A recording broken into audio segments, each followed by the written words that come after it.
Assassin's Creed. When you hear that name, you probably think big open world RPG with hundreds of hours of playtime. But the original game was very different. The game only has three cities: Jerusalem, Acre, and Damascus. In addition, you have the base of the assassins Masyaf and a region called Kingdom that connects the three cities. I want to show you the map sizes, but I can't find them.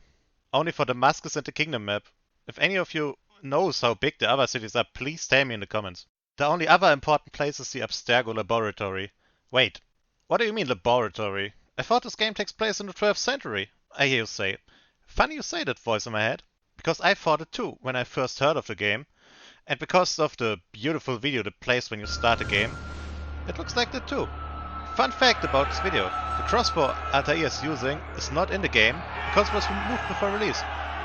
I found two different reasons for that online. The first and most likely is that the game is too easy with it, and the other one is that it's not historically accurate, but the crossbows already existed at the time, so I don't know about that one. The game released in November of 2007, or at the time of making this video, more than 15 years ago. God, I'm old. And I asked myself, is the first Assassin's Creed as good as I remember? To be honest, I don't remember that much. It's more like a vague positive feeling of the game. Just look at the trailer. I mean, just from watching it again, I want to play the game again. Back to the story. It technically takes place in our time, and the protagonist is this guy, Desmond Miles. He was kidnapped by Abstergo because they want to use this machine called the Animus, it's the thing he's sitting on, to get access to his memories. The machine can show people's genetic memories of their ancestors, and the one they want is from an assassin called Altair ibn La'ahad, who lived in the time of the Third Crusade in the Holy Land. Let's talk about the technical stuff. The game runs great. I only had a few minor bugs, but nothing game breaking. The only really annoying thing was that there are no options for subtitles, but I think that was normal at the time. I really like the sound design. Just by listening to the people you can tell in which city you are. They will talk about the Crusade and talk positive or negative about the different factions.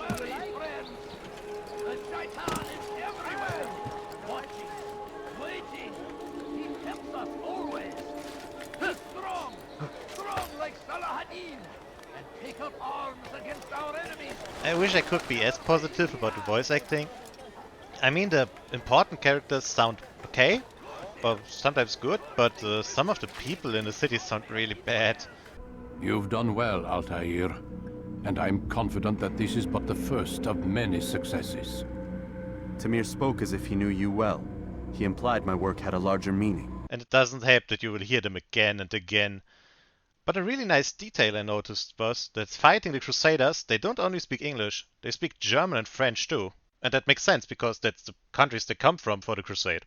It's a small detail that didn't have to include that, but it did, and that's really nice. I like it.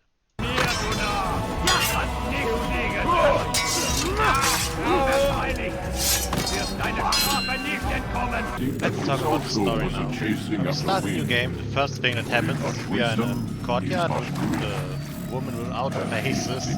We can hear a voice that's speaking, but it's not understandable what the voice says. Then we are in another place with more faceless people. And we can hear the scientists talk about civilization issues, and then Desmond has to relax, and it's very confusing when you play the game for the first time. Try and relax. After pulling Desmond out of the Animus, the male scientist gives a short explanation of what their goal is. Animus. It's an animus.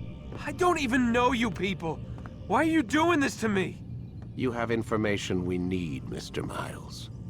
Information? I'm a bartender, for Christ's sakes.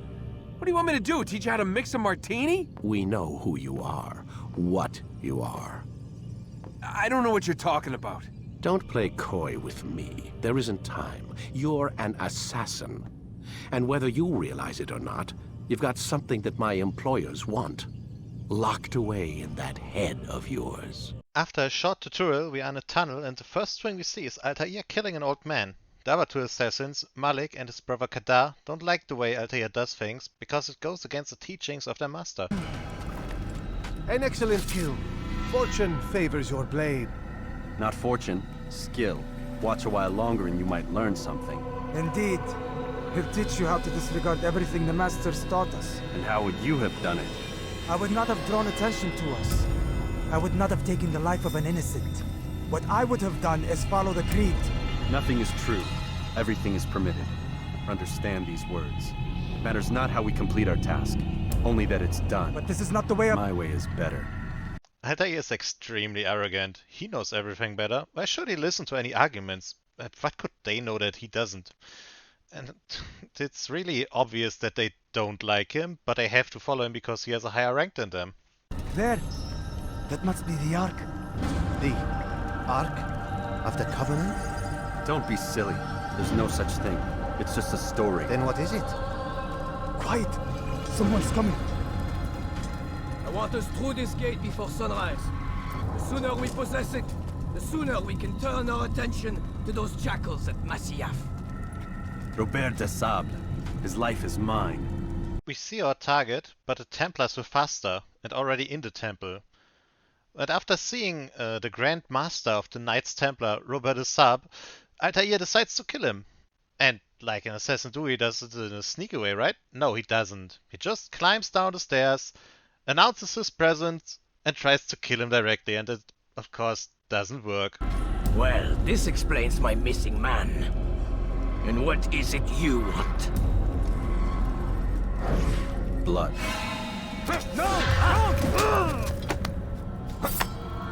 You know not the things in which you meddle, assassin. I spare you only that you may return to your master and deliver a message. The Holy Land is lost to him and his. He should flee now while he has the chance. Stay, and all of you will die.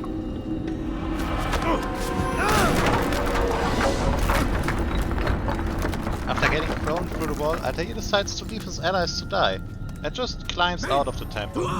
I mean, if the developers wanted us to dislike Altair, I think they clearly succeeded. Of course we could say there is no way back in, he can't help them, but he could have tried to get back in. But he doesn't even think about it. He just leaves.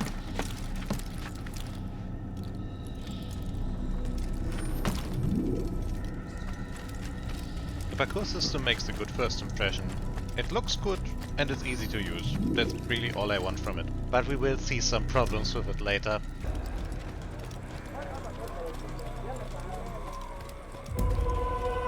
When we leave the temple, the Animus fast forwards us to Masyaf, the base of the assassins, and we must go to the master to bring him the bad news of the failed mission. He must be running. When we enter the castle, an assassin talks to Altair, and we see once again that the other assassins don't have a really good image of Altair. I know you are loath to share the glory. Silence is just another form of assent. Have you nothing better to do? I bring word from the master. He waits for you in the library. Best hurry. No doubt you're eager to put your tongue to his boot. Another word and I'll put my blade to your throat. There'll be plenty of time for that later.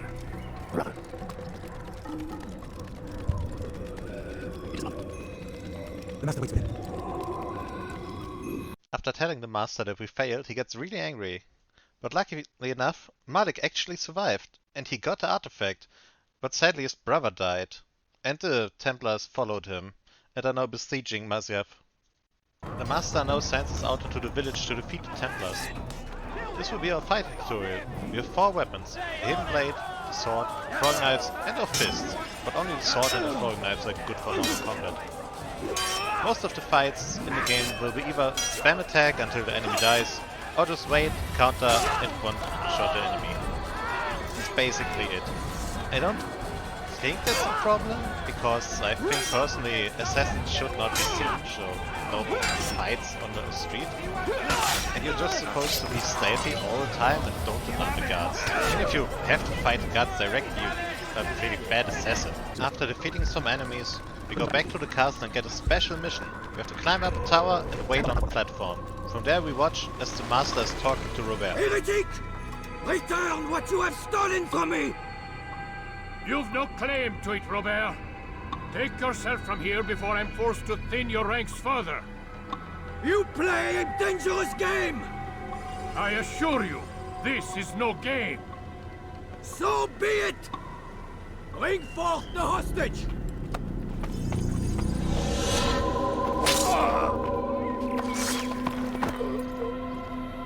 Your village lays in ruins, and your stores are hardly endless.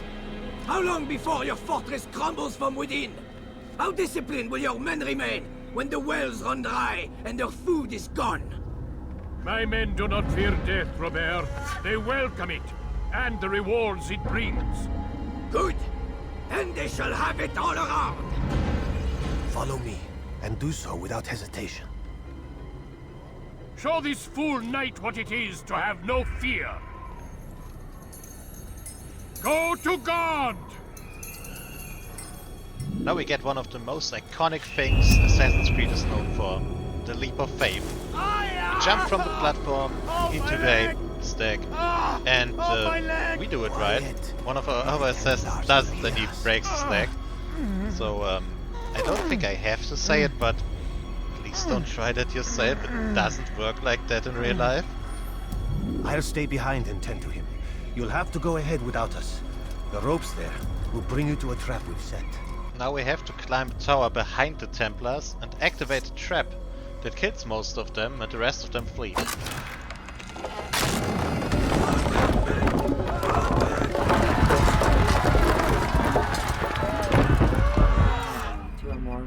You did well to drive Robert from here.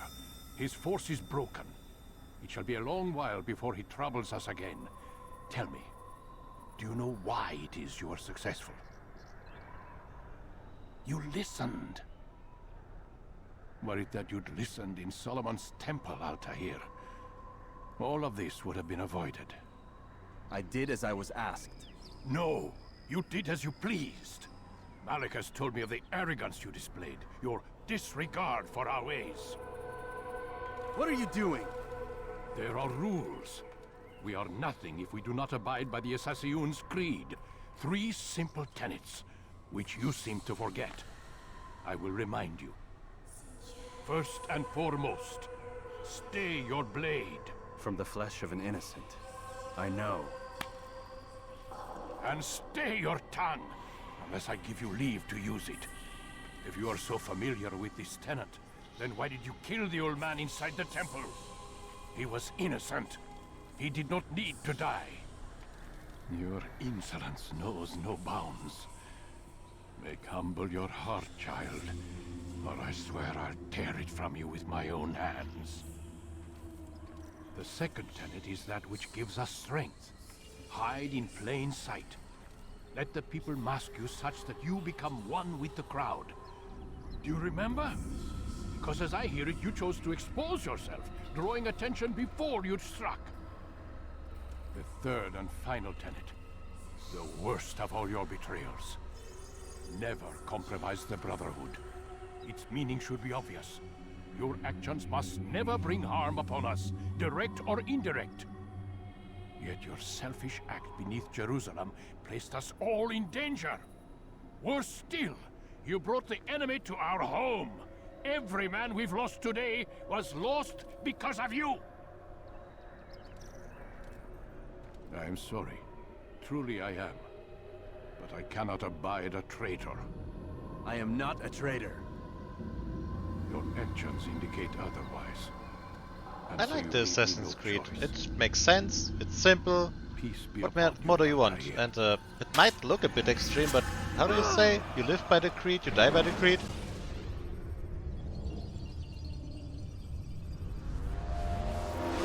After Altair's death, we go back to the laboratory and the scientists are arguing because the female one is a bit worried about Desmond's health when he stays too long in Animus, but the male one just wants results. So they go into another room to not argue in front of Desmond. And the next morning, the scientist wakes us up and he says something interesting. Your ancestors almost had the right idea, Mr. Miles. If the deaths of a few people, evil people, no less, could save the lives of thousands more, well, it seems a small sacrifice. What do you mean, almost? They didn't go far enough. To use a rather tired analogy, corruption is no different than cancer. Cut out the tumors, but fail to treat the source and, well, you're buying time at best. There's no true change to be had without comprehensive, systemic intervention. Chemo for the masses. Education. Re-education, to be more precise.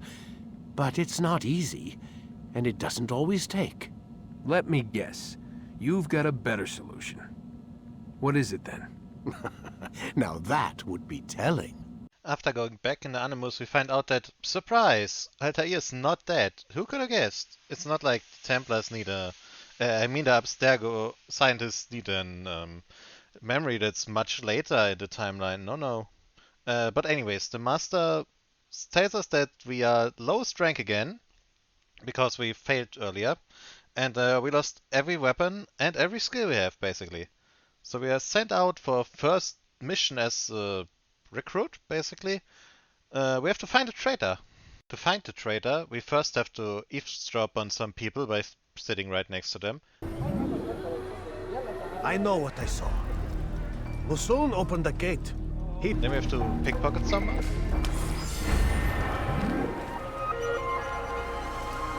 And then we have to beat someone up who just gave a pro-Templar speech. Who's betrayed us. You'll see. We stand on the we destroy a new one, a better place where all my equals, but like Al-Walim, will see this being destroyed. Who guys attack first, and all the followers repent, give them ways. Rise up against the man, see to his lies.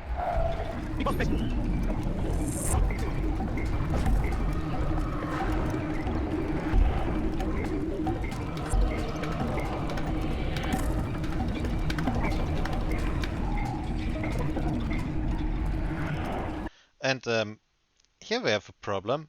I really don't like the fist fighting mechanics in the game. I mean, maybe I just didn't understand right how it works, but it feels extremely clunky. And more like, yeah, just spam it. You will win at some point, I guess. When we bring the traitor back to the Master, he kills him and gives us our sword back. You did well, Altair, and have earned the right to carry a blade once more. Now we get the main objective of the game. We have to kill 9 important people. In the name of peace, of course. Our first target is a black market merchant in Damascus. But before we leave, we also get our hidden blade back. And we have to train in the courtyard, because it's not like it was 20 minutes ago maybe that we used the sword last time. But hey, it's only a minute long maybe, so it's okay. Now we travel to Damascus on horseback, and we see the most influential thing Assassin's Creed ever did for any other Ubisoft game. Synchronization towers. And the fucking game has 91 of them. I mean, yeah, it's cool to climb the buildings. That's one of the main things you want to do in Assassin's Creed, but I think half of them would have been enough. Like, give me 50 synchronization towers. I don't need 9 towers per district or something like that. That's a bit much, I think.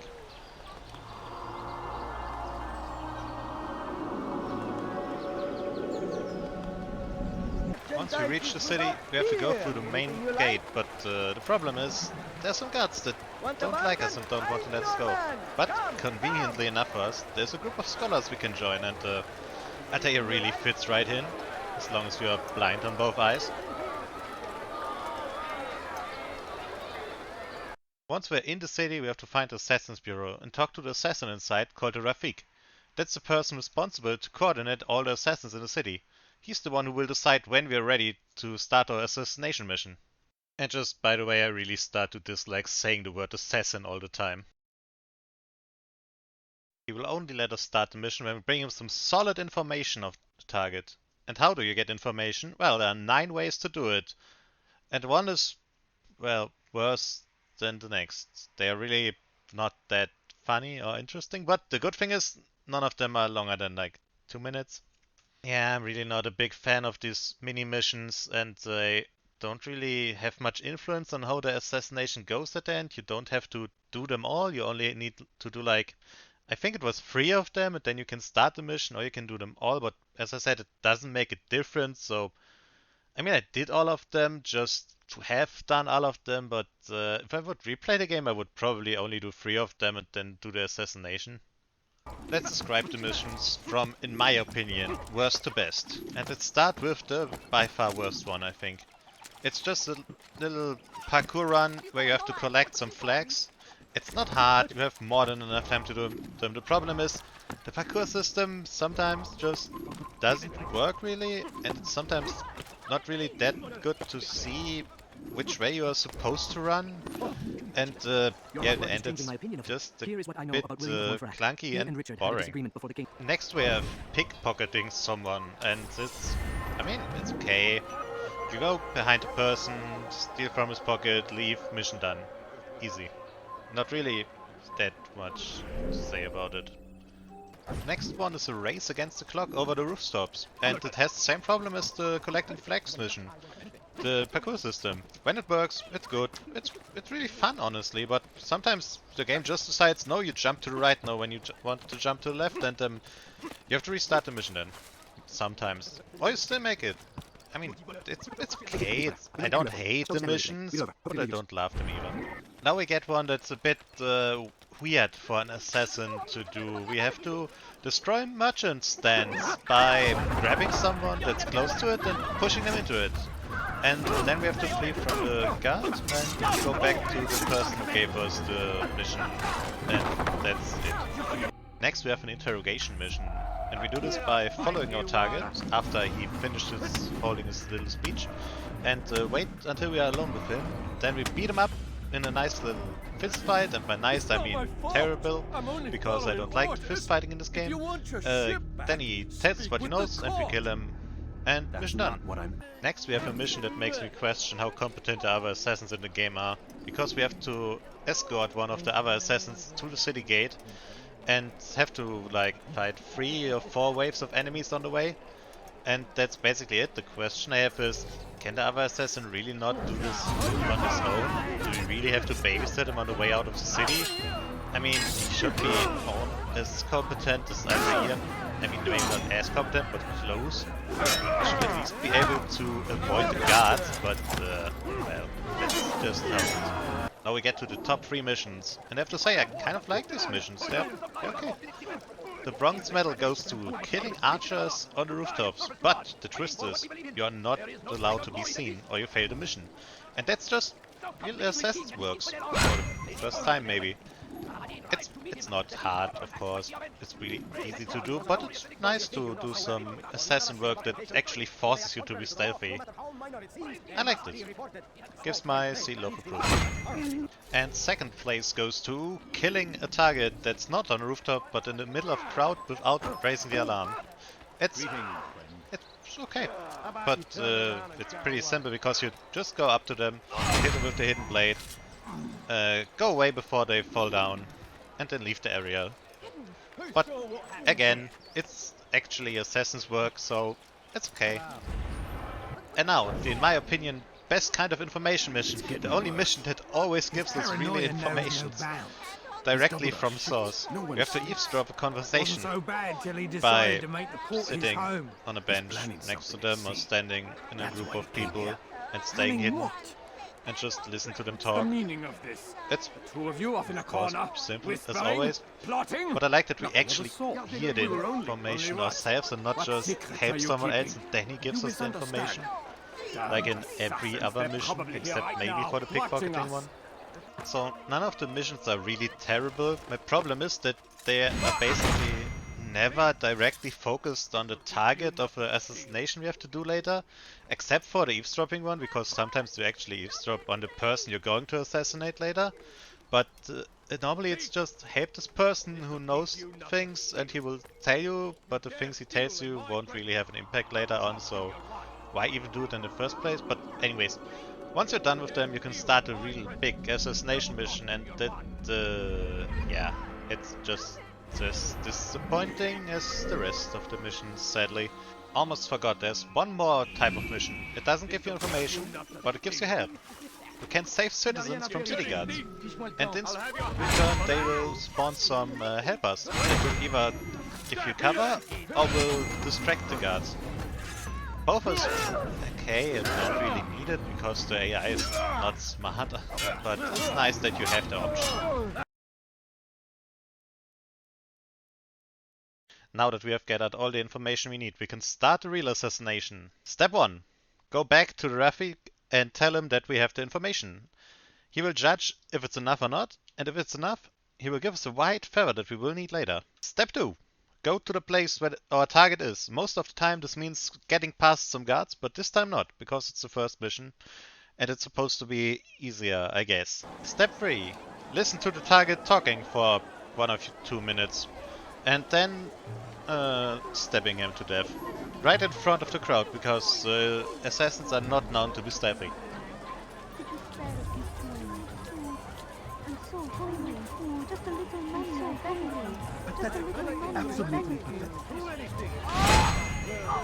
Step 4. Talk to the dying victim and let him talk about his motivations and whatever he wants to talk about before he dies. All your kind. It seems you're the one pays now, my friend. You'll not profit from suffering any longer. Step number 5. Get some of the blood from the victim on the white feather we got earlier and then run away from the guards. We have to lose line of sight to them, then hide. Hide until they stop searching for us. And once they stop searching, we have to go back to the bureau without being seen. Last step. Once we're in the bureau, we show the Rafik that we have the bloodied feather. And then we wait until the city is not in alarm status anymore. And then we can fast travel back to the Master for a debriefing. This is more or less how most of the assassinations will go. It's not really that thrilling. The others think of me. I mean, yes, sometimes they run away, sometimes they don't.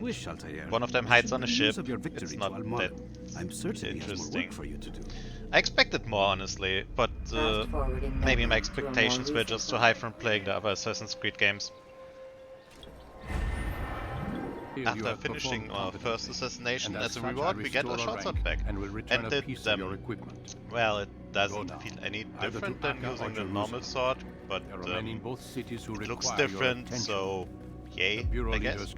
More importantly, we get back the ability to counter enemy attacks, and I think we should have never lost that, because who knows if we used it or not in a fight. It's not like the other assassins are watching us all the time, but hey, it's the game thing, I guess.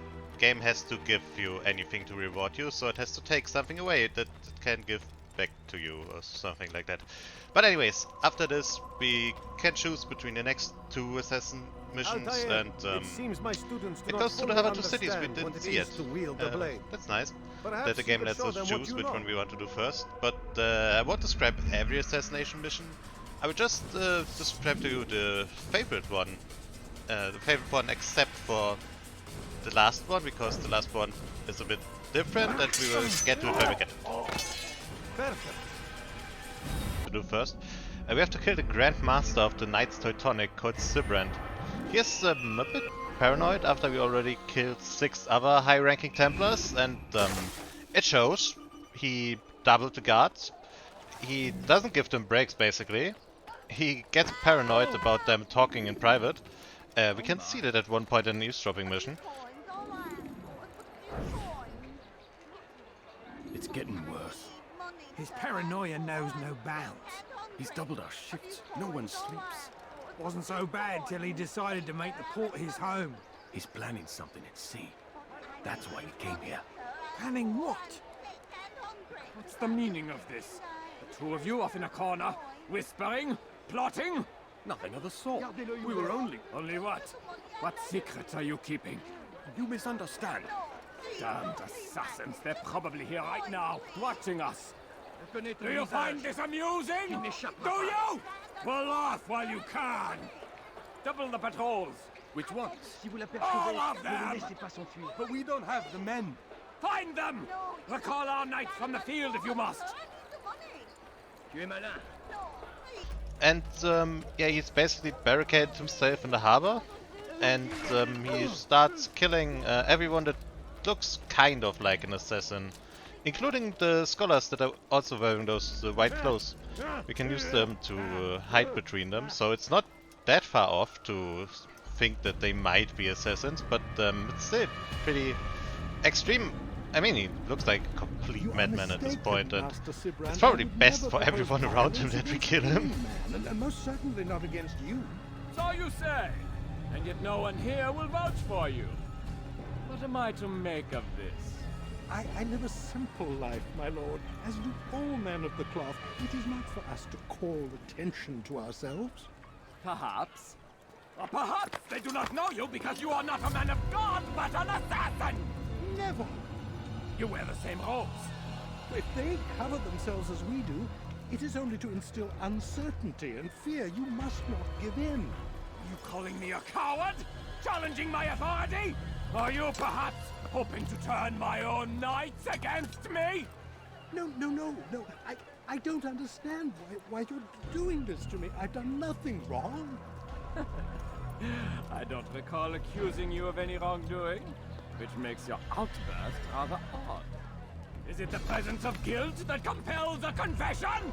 But I confess nothing. Ah, defiant to the very end. What do you mean? William and Garnier were too confident, and they paid for this with their lives. I won't make the same mistake. If you truly are a man of God, then surely the Creator will provide for you. Let him stay my hand. You've gone mad. Will none of you come forward to stop this? He is clearly poisoned by his own fear, compelled to see enemies where none exist. Seems the people share my concern. What I do for Acre! After this little showcase of total paranoia, he leaves to go on one of the ships, and we follow him there. But first I want to talk about the scene we just saw. First of all, Altair just stands there and watches as the completely innocent scholar gets killed. We could have easily killed Brand here. He was standing with his back to us at least once, and the alarm gets raised anyways right after we kill him, so why not do it just now? But okay, the game does this with every assassination, so it gets a pass. The worst thing is the voice acting of the scholar. It's terrible. He doesn't sound scared at all. I mean, he must have realized at least at the end that he's going to die, but you can't hear that from his voice. At least I think that's how it is. If you disagree with me, please tell me. But okay, now we have to go over the water to get to the ship, and the problem is that Altair can't swim. So falling in the water means desynchronization, and as we already discussed, the parkour system cannot always be trusted, so it's very much possible that you will just accidentally jump in the water and then you have to try again. But luckily it didn't happen to me this time. Anyways, we reach a ship, and then we can just sneak kill him just like every other target. I mean, not like he would be extra cautious with his paranoia or something. No. We can just kill him like the rest. And then we talk to him, just like everyone else do. But it's really interesting what he has to say. He is the leader of the Knights Teutonic, and they are part of the Crusade, so they should believe in God, right? But what he says is that he doesn't, and that he doesn't believe in an afterlife. It's just over after you die. And he wants to save the Holy Land from the religious people.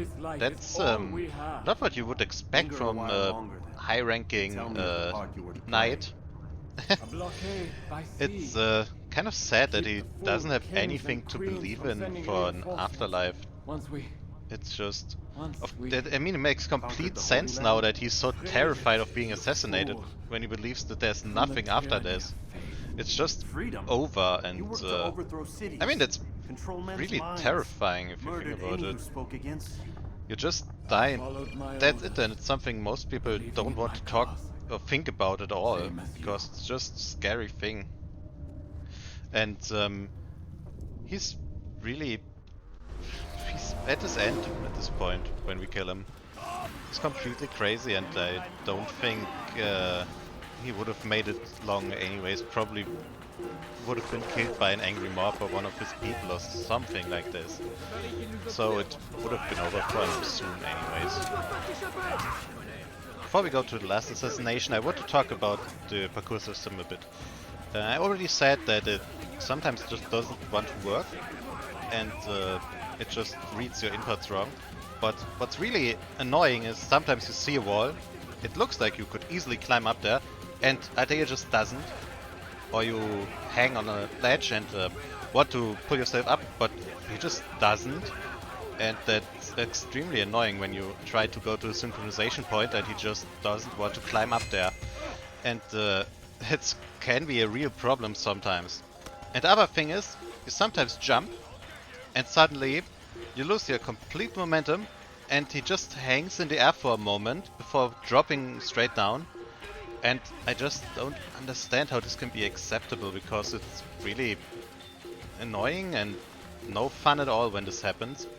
Because sometimes you just die from it because you were too high up, and especially in the early parts of the game when you can't grab on a ledge that's close to you, so you just fall. And the grabbing on the ledge part's complete other thing. It's one of the rewards you get for, I think it was the 5th or 4th assassination. Oh wow, you can save yourself from falling to your death after half of the game. And probably happened a few times before and already annoyed you. Maybe that's one of the things we should have kept. But no, the video game needs some things to make you happy that you got new things. But if it works as intended, it feels good and it looks good. You feel like this acrobatic assassin that can climb every wall there is and reach every point and every target he wants to reach. And that's great if it works. It's just really sad that it often does not work as it should. But when it does, it feels good. That's what I want to say. I can't really describe the feeling. You really have to play it for yourself to really understand what I mean with it feels good, it feels right. But it definitely is something you can give the game as a plus point. It is good when it works. Now it's time for the final assassination. Our target, Robert de Saab. We already know him. We saw him at the beginning of the game. He's the leader of the Templars. And we have to go to Jerusalem one last time. And we have to do the same old boring information missions one last time. And yeah, you might expect for the last mission that it will play out exactly the same as the other missions. But it doesn't. Ooh, yeah, I know. So we start the assassination mission. We go to a graveyard and listen to them speaking as always. It's not our target that's speaking, that's the first time. It's me next to him, and he talks for a few minutes, and my game crashed. For the first and only time. And I had to do it again, and listen to the speech again for a few minutes. It's really annoying that it happened at this point, but it's the only time something like this happened. So the whole rest of the, what was it, 8 hours, I played, no crashes, no big bugs, nothing. Now, we listen to the man holding his little speech, and he says that there's an imposter among us. And this is a trap to... they set up a trap to find him. And honestly, when you look at this group of people, it's extremely obvious who the assassin is. Altair is the only one that wears clothes like that. I mean, you have to be blind to not see him and know he's the assassin. But okay, the game works because it set the rules that you do not know it's an assassin from just looking at him. So, okay, I can accept that. It's okay. Now, it's time to fight a big group of Templars, and I hope you know how the fighting system works, because you probably used it often, right? No? Yeah, same problem. This is a really hard fight, and I had to restart it like twice or 3 times and then play it pretty cheesy. Running away, stealth killing some, then fighting again, running away again, until finally defeat all of them, and it's not Robert. It's a double. It's a double. It's not just a double, it's a woman. And she tells us that Robert's already gone. He is at Robert Lionheart's place. He's right now in a battle with Saladin.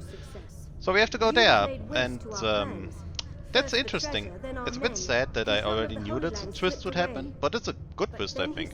You just wouldn't expect it after 8 missions that played out basically the same. So, good job, game. It's a good surprise, I think. We have to hurry to reach Robert because he has a really interesting plan. He wants to unite the Christian and the Muslim forces against a new common enemy, the assassins. We really played right into his plan by killing important people of both sides. So this will probably work, so we have to hurry and convince King Robert that we are actually the good guys and he's the bad guy. I don't know how this is supposed to work, but I guess we'll see. Before we leave the city, we go back to the Rafik and talk to him about the whole mission failed problem, and that we killed exactly the right Templars for the Templar plan to work, and we got those names, the assassination targets, from the Master. And there must be some connection. Of course, the Rafik doesn't believe us at first. It doesn't help that it's Malik, the one who was in the first mission with us at the beginning of the game and who lost his brother. But he has some respect for Altair now that he saw him do honest assassin work, and he does believe us at the end. And he will get us some men in case the worst actually happens, and then we leave to go to King Richard's camp. That's in the middle of a battlefield. So we have to fight through both sides, who are luckily still fighting, because if they would have already stopped, it would have meant that Robert's plan would have worked. But it didn't yet. We still have to hurry. And once we reach camp, we do not instantly get killed. King Richard is ready to listen to us. That's already a bit unexpected, because it was very likely that he would already think the assassins are the enemy. And he kind of does this, but he still listens to arguments. He seems like he's a smart man. And after listening to everything Altair has to say, and Robert's counter-arguments, he decides there's only one thing smart enough to decide who's right or wrong. God. So it's time for trial by combat. Who is this traitor?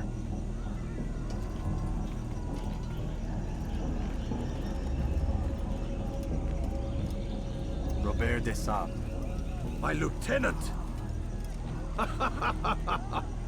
He aims to betray. That's not the way he tells it. He seeks revenge against your people for the havoc you've wrought in Acre. And I am inclined to support him. Some of my best men were murdered by some of yours. It was I who killed them, and for good reason. Hear me out. William of Montferrat. He sought to use his soldiers to take Acre by force. Gagné de Naplouse. He would use his skills to indoctrinate and control any who resisted. Sabran. He intended to block the ports, preventing your kingdom from providing aid. They betrayed you, and they took their orders from Robert. You expect me to believe this outlandish tale? You knew these men, better than I. Are you truly surprised to learn of their ill intentions? Is this true? My liege, it is an assassin that stands before us. These creatures are masters of manipulation. Of course it isn't true. I've no reason to deceive. Oh, but you do. You're afraid of what will happen to your little fortress. Can it withstand the combined might of the Saracen and the Crusader army? My concern is for the people of the Holy Land. If I must sacrifice myself for there to be peace, so be it. This is a strange place we find ourselves in. Each of you accusing the other. There really is no time for this. I must be off to meet with Saladin and enlist his aid. The longer we delay, the harder this will become. Hold a moment, Robert. Why?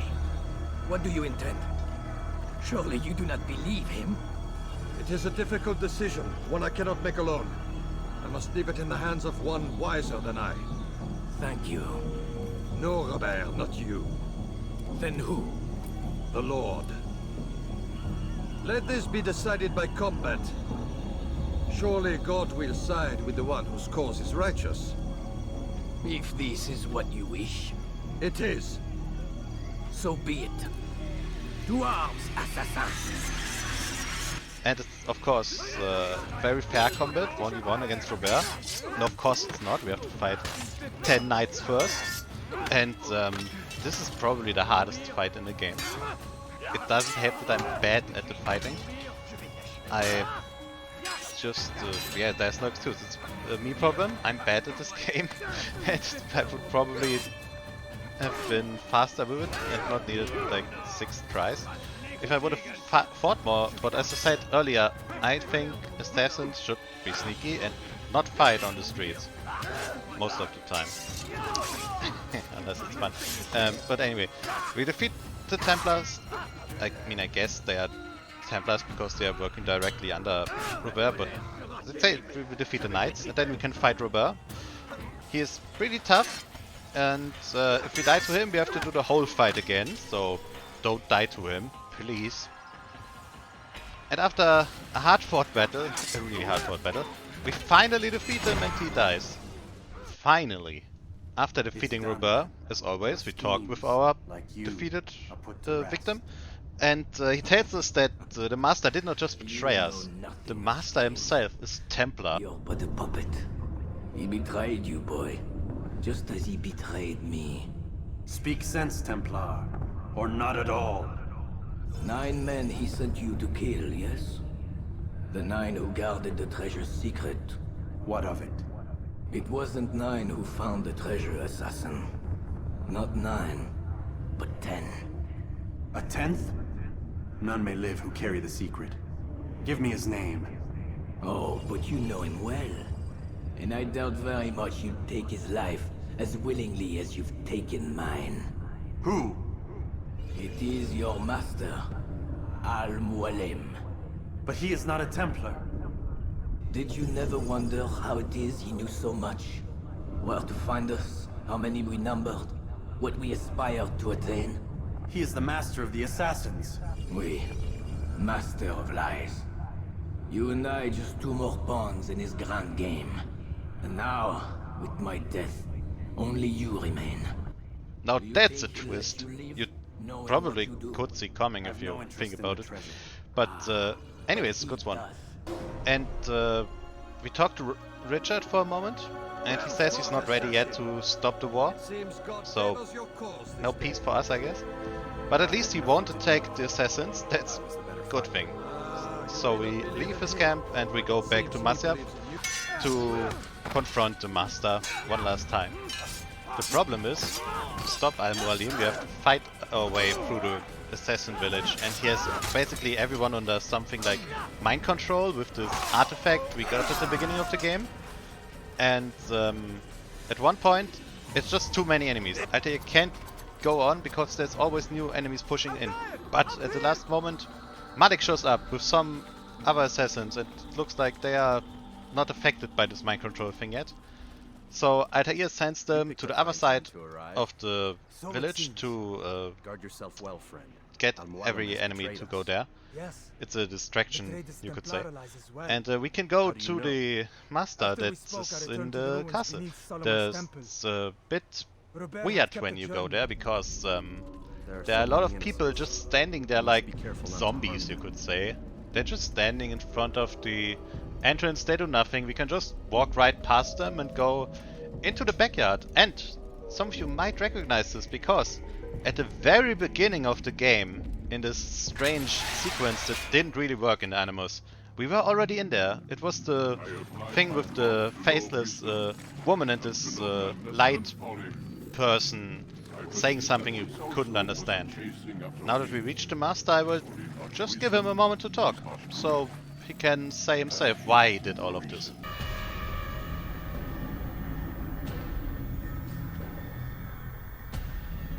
So, the student returns. I've never been one to run. Never been one to listen either. I still live because of it. What will I do with you? Let me go. Oh, Altair. I hear the hatred in your voice. Feel its heat. Let you go? That would be unwise. Why are you doing this? I found proof. Proof of what? That nothing is true. And everything is permitted. Come. Destroy the betrayer. Send him from this world. The fight starts by the Master using this artifact to let us fight every assassination target, every main one I mean, at the same time against us. So we finally get a fair fight against every one of the Templars we killed at the end of the game. I mean, it's fair maybe not, because they are all fighting us at the same time and it's 9v1, so yeah.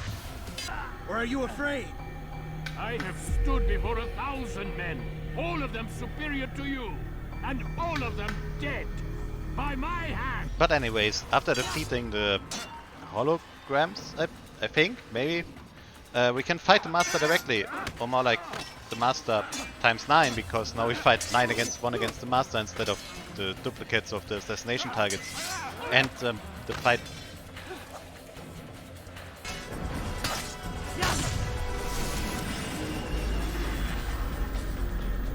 Have you any final words?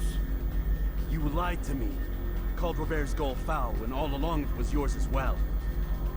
I've never been much good at sharing. You won't succeed. Others will find the strength to stand against you. And this is why, so long as men maintain free will, there can be no peace. I killed the last man who spoke as such. Bold words, boy. But just words. Then let me go. I'll put words into action. Tell me, Master, why did you not make me like the other assassins? Why allow me to retain my mind? Who you are and what you do are twined too tight together. To rob you of one would have deprived me of the other. And those Templars had to die. But the truth is, I did try. In my study, when I showed you the treasure. But you are not like the others. You saw through the illusion. Illusion? That's all it's ever done. This Templar treasure, this piece of Eden, this word of God. Do you understand now? Red Sea was never parted. Water never turned to wine. It was not the machinations of Iris that spawned the Trojan War, but this! Illusions! All of them! What you plan is no less an illusion. To force men to follow you against their will. Is it any less real than the phantoms the Saracens and Crusaders follow now? Those craven gods who retreat from this world that men might slaughter one another in their names? They live amongst an illusion already. I'm simply giving them another. One that demands less blood. Least they choose these phantoms. Or do they? Aside from the occasional convert or heretic? It isn't right. Ah, and now logic has left you. In its place, you embrace emotion. I am disappointed. What's to be done then? You will not follow me, and I cannot compel you. And you refuse to give up this evil scheme. It seems then we are at an impasse. No, we are at an end. I will miss you, Altair. You were my very best. And it doesn't get better, because after we defeated them, we have to fight him a few more times at different places in this garden, and then we finally defeat him.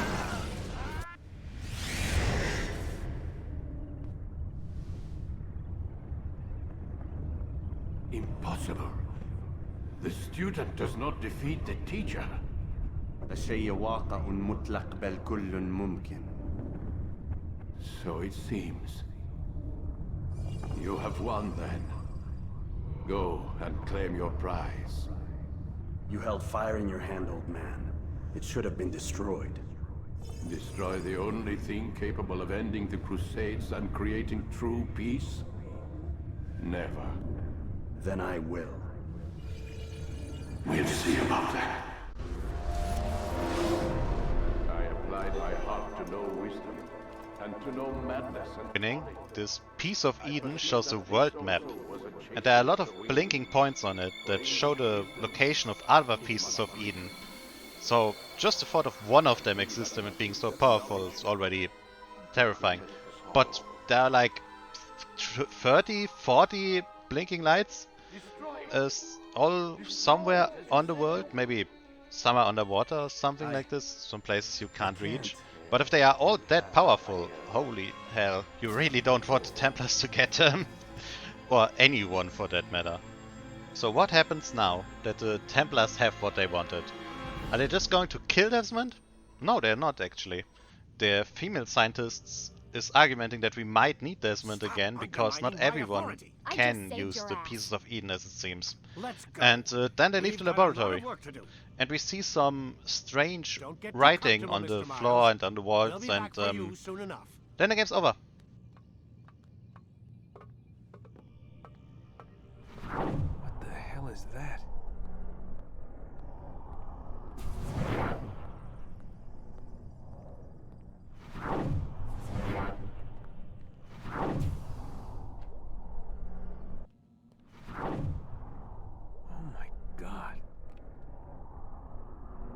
Looks like... Is that blood? Who the hell were they keeping here before me? And what happened to him? What does it mean, I wonder?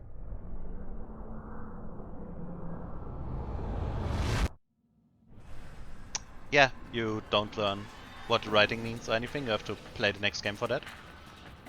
Or maybe you just won't know what it means. Who knows? It's not in this game, that's for sure. Now that we've seen all of the story, there are a few things I want to talk about. First of all, I skipped basically everything that has to do with the laboratory. The story that plays in the now, in the future you could say. I mean, I guess it's 10 years in the past by now, but anyway. I just don't like it. I think it's very boring and just not that interesting. It doesn't help that I know that they basically ruined the story in the third game. So I'm not really motivated to pay too much attention to it.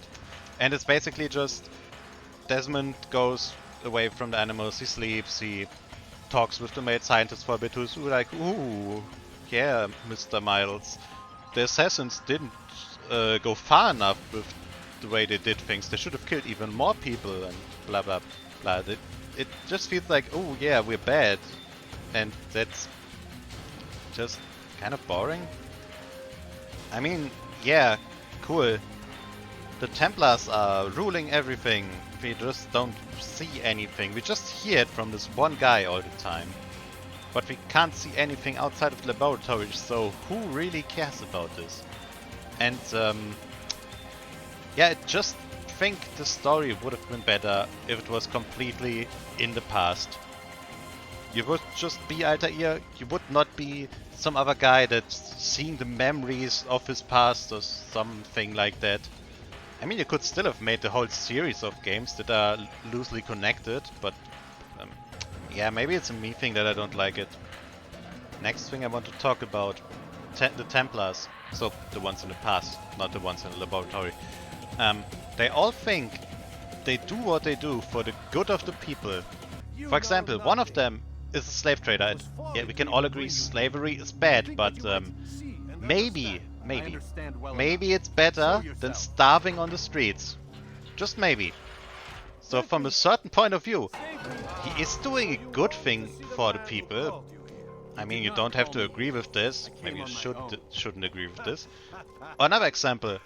One of the targets is a doctor that's experimenting on his patients to discover new ways of treating people. So, sure, some people will die from this. Probably pretty horrible deaths, honestly.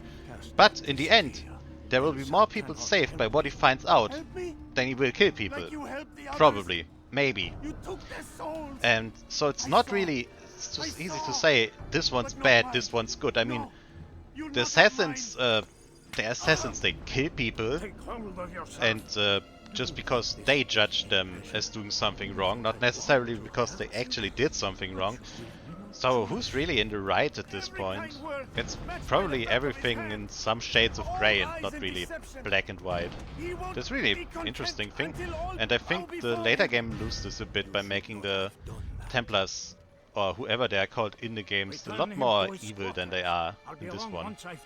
Or maybe I shouldn't say evil, more like irredeemably bad. And they are at least have some good motivations in this one. I think to really say who is in the right, who's in the wrong, you would need a game that makes you play as a Templar for the whole game to see the other side of it, because it's always a bit biased when you see it from the perspective of one of the assassins. Of course the Templars will look worse in this, I mean, it's normal. And I mean, if I had to choose a side, I probably would pick the assassins, just because enslaving the whole population for their good or whatever else is not really what I want personally. Last thing I want to talk about is Altair himself. He wasn't likable at the beginning. He straight up murdered an old man simply because he was in the way. And he was outwardly hostile towards many characters. But his journey through the Holy Land really gave him a first-hand experience with the Crusade's injustices. Indeed. Altair's own personal Teach you how insight to into disregard the more everything the masters taught us. morally Now, you have ambiguous of I would not have circumstances drawn attention to deepened us. with each Templar I he would not killed, have taken the life of an since they had innocent. varied motives I which would have done reflected is follow how the creed. Nothing is circumstantial true. Everything is permitted. their natures were, Understand these some words. being That is selfish not how we despots, complete our others task. being Only noble-minded that but it's done. ruthless, This is not the way up. My way is and better. others being driven mad at the Our point scout that they ahead. really were not Try not to themselves dishonor us, anymore, Lord. as a brand. These experiences What is gave our Altair mission? a sympathetic My brothers outlook say to the nothing. misguided Only that I should be nobility honored of to the have been Templars, invited. which made him The realize Master his believes the own Templars have found shortcomings, something beneath and he the became more temple humble now. and insightful. Treasure. These I do hurdles not of know. development All also that made him matters is the Master question the considers them motives important. behind the Else he assassins would not have asked themselves, me to retrieve and them. it's shown many times throughout the game that none of the questions Al-Mualim or even the Templars ask, he can't really answer them. But he wants to, not at the beginning of the game, but later on he questions a lot of things that he get asked, or that the Master says, and at the end he's proven right, because the Master did betray him. He was a Templar, There. so it was the right That thing must to be do the to Ark. question what he says. Ark? I think he Of the learned a Covenant? lot Don't be on this silly. adventure. He There's no became a such better thing. person in It's just a general, story. Then what and is it? he does Quiet. get Someone's some positive mentions in the later games, with a pretty big part in Revelations, if I remember correctly. But we are not at this Robert point de yet, so Sable. His life is no more talk mine. about this. No. And We were asked I to was retrieve the treasure expecting and deal with Robert to only if dislike necessary. him more, or be more Stands neutral between us and it. to him, but Say it's necessary. I kind of liked him, honestly. Discretion, Altair. You mean cowardice. I liked him more than That man a is our few of greatest the enemy. And here we newer have a chance to Assassin's be Creed rid of main him. characters, You have because at already least broken he the has a tenets of our personality. creed. Now you would So, was the game as good as I remembered it? Absolutely not. I would have probably stopped playing this game after 4 or 5 hours, so half of the game, if I did not want to make this video. The parkour system sometimes feels good, but feels really bad when it doesn't work, and really takes out the fun of using it. Then the fighting is either really boring because you just counter insta-kill, counter insta-kill, counter insta-kill, that's it. Or it's too hard because the enemies do not die from the counter attacks. Or at least not from one of them, and you have to fight 10 enemies at the same time. That's just not fun. And what I planned was with this video to talk about each part of the story step by step by step, but there isn't really that much story in most of the game. You just do those boring side missions, then kill the target. I mean, sure, he's talking a few sentences about something, and then he's dead. He talks again for a minute or something, and that's it. I was expecting like following a target over the rooftops or listening into them and something like that. Something that the later games all have. And this one has just nothing of it. This was really disappointing. And I mean, the assassinations themselves were just so disappointing. All except the last one. You go to the place, you kill the guy, you run away from the guards, you hide, you tell your Rafik that you finished the mission, and that's it. That's just boring. And also, all of those boring side missions that give you information. Sure, they give you informations like, oh yeah, the guards patrol there and there at this time and time. But that doesn't change anything. You can just play after 3 side missions into the assassination, or do all 9 or however many there are, and it will play exactly the same. I mean, maybe I'm too hard with the game. I don't know I don't remember how games were back in 2007, honestly. And so maybe I'm too hard to the game. And if that's the case, I'm sorry, I guess. But I would definitely not replay the game again. That's one thing I can say for sure. Please remember, this is just my opinion. If you love the game, good for you. Really. I'm happy that you can enjoy it. I just can't that much. But I want to talk, to be fair, of the good parts too. The parkour system, if it works, is great and feels great. And another thing, I really like the differences in city designs. You can see in which city you are, despite them having more or less the same architecture.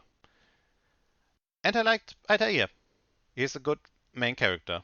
That's sadly already basically everything positive I had to say about the game. And now I am a bit scared to replay Assassin's Creed 2.